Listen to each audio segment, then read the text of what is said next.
Hello students, welcome to my channel English with Manish Nema. In this video, I am going to explain you all the questions that have been asked in your quarterly examination in poetry section. In question number 11, four questions had been given to you and you have to opt only 3. The first question is, why are the young trees described as sprinting in the poem? पहला question जो है आपका poem से लिया गया है। आपकी पहली पोएम है माय मदर एट 66, जिसे कमला दास पोएटिस ने लिखा है। कवित्री जो है इसकी कमला दास है। हमसे पूछा गया है कि कविता में जो ट्रीज है, यंग ट्रीज हैं, यानी जो युवा पेड़ हैं, हरे भरे पौधे हैं, उनको स्प्रिंटिंग यानी दौड़ते हुए क्यों कहा गया है, ये पूछा गया। आंसर देखिए, the young trees are described sprinting in the poem. ये तो क्वेश्चन से ही उठा लिया अपन ने, इतना यहाँ से। The young trees described as sprinting in the poem, ठीक, बिकॉज, क्योंकि, कारण देखिए, they are full of strength, क्योंकि वो स्ट्रेंथ यानी ऊर्जा से भरे हुए, ताकत से भरे हुए, and they seem to be running, और जब कवित्री ने, पोएटिस ने अपनी कार के बाहर देखा तो उसे कार जब चली आगे तो पेड़ ऐसे लगे कि वो उसके साथ दौड़ रहे हों। तो उसे ऐसा लगा कि ये पेड़ कैसे लग रहे हैं, भागते हुए नजर आ रहे हैं। टू द पोएटिस, किसको लगा, पोएटिस को। The young trees sprinting signifies, the young trees sprinting signifies, और यह फ्रेज हमें बताती है, सिग्निफाइज करती है, बताती है टाइम विच हैज़ पास्ड, वो समय जो निकल चुका है, जो बीत चुका है। पोएटिस की माँ क्या हो चुकी हैं, 66 की हो चुकी हैं, वो बूढ़ी हो चुकी हैं, और उनका जो समय है वो अब निकल चुका है। वैसे ही भागते हुए, जैसे पेड़ भाग रहे हैं, वैसे ही समय भी भागता हुआ निकल गया है। तो एक इसमें वो जो दिया गया है वो आपका है, what do Pablo Neruda mean by saying victory with no survivors. यह क्वेश्चन आपकी थर्ड पोएम कीपिंग क्वाइट से लिया गया है और इसके पोएट है Pablo Neruda.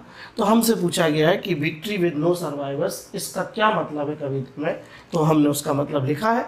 It means that, इसका मतलब है कि the victory does not have any meaning, the victory does not have any meaning, the victory does not have any meaning, यानी उस विजय, उस जीत का कोई भी मतलब नहीं होता, इन विच, जिसमें there is no one survive to celebrate it, जिसमें कोई बचे ही ना उसे सेलिब्रेट करने के लिए। जब विक्ट्री को सेलिब्रेट करने के लिए कोई बचेगा ही नहीं, तो ऐसी जीत, ऐसी विजय और ऐसी विक्ट्री क्या काम की।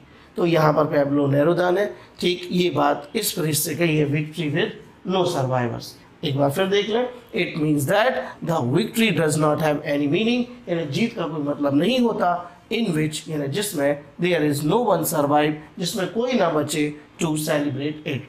ये आपके दो क्वेश्चन है। अब हम चलते हैं आगे तीसरे क्वेश्चन की तरफ। क्वेश्चन नंबर 3 और क्वेश्चन नंबर 4 ये रहे आपके सामने। पोएट्री का क्वेश्चन नंबर 3 है, what is the sadness that the poet refers to in the poem keeping quiet. जो कीपिंग क्वाइट कविता है पैब्लो नेरुदा ने लिखी है और ये तीसरे नंबर की कविता है आपकी किताब में। उसमें हमसे पूछा गया है कि सैडनेस यानी दुख का क्या तात्पर्य है कविता में कीपिंग क्वाइट में। तो देखिए क्या तात्पर्य है, the sadness that the poet refers to is our failure. तो यहाँ पर जो सैडनेस आई है कविता की लाइन में, सैडनेस शब्द आया है, उसको पोएट ने रेफ़र किया है और बताया कि ये हमारे एक फेलर यानी हमारी असफलता की तरह है, टू अंडरस्टैंड आवर सेल्व्स। और ये असफलता क्या है, अपने आप को समझने की। हम अपने आप को समझ नहीं पाते, एंड आवर फेलो बीइंग्स, और हमारे साथ जो लोग रहते हैं आसपास, हम उनको भी समझ नहीं पाते हैं, और उनको नहीं समझ पाते हैं तो हमारे अंदर एक सैडनेस का भाव पैदा होता है। We have brought the life towards total distraction, और कभी कहता है कि हम अपनी ज़िंदगी को ले आए हैं किसकी तरफ, टोटल डिस्ट्रैक्शन यानी पूर्ण विनाश की तरफ ले आए हैं।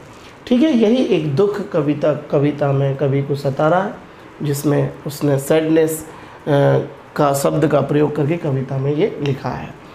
क्वेश्चन नंबर 4 है, Why has the poet compared mother to the late winter's moon?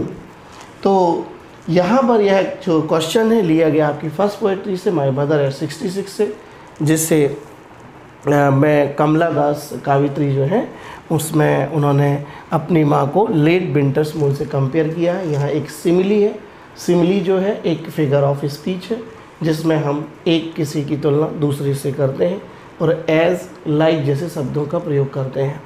तो यहाँ पर अपने माँ के फेस की तुलना उन्होंने लेट विंटर्स मून से की है कमला दास ने। क्यों की है बताते हैं। The late winter's moon looks pale and hazy, यानी जो सर्दियों के अंत का चंद्रमा होता है वो कैसा रहता है, पेल और हेजी, मतलब धुंधला होता है और बड़ा अस्पष्ट होता है, कोहरे के कारण फॉग से वो क्या हो जाता है, ढक जाता है। तो उस समय का जो चंद्रमा होता है वो पेल और हेजी होता है। Poet's mother is 66 year old, और पोएट की माँ जो है वो भी कितने साल की है, 60 साल की है। C two is pale and colourless, और वो भी क्या हो गई है, वो भी उनका चेहरा क्या हो गया है, फिर पेल हो गया है, मतलब धुंधला और अस्पष्ट झुर्रियों वाला हो गया है, एंड कलरलेस, और उनके चेहरे की चमक भी जा चुकी है। जैसे लेट विंटर्स मून की चमक चली जाती है, उसका साइन चला जाता है, ठीक है।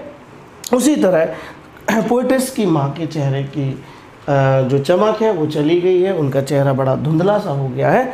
इसलिए यानी सो द पोएटिस यानी कावित्री ने हैज़ कंपेयर्ड हर, उनकी तुलना की है द लेट विंटर्स मून, यानी सर्दियों के जो अंत का चंद्रमा होता है उससे। Thank you. ये रहे आपके 4 क्वेश्चंस। इन 4 क्वेश्चंस को आप पढ़ करके ठीक बिल्कुल तैयार कर लीजिए। इनमें से आपको एक क्वेश्चन जरूर मेन परीक्षा में दिया जाएगा, हो सकता है दोनों आ जाए, क्योंकि यह सभी पोएम्स में से जो अच्छे क्वेश्चन है वो निकाल कर आपको क्वार्टरली एग्जाम्स में दिए गए थे।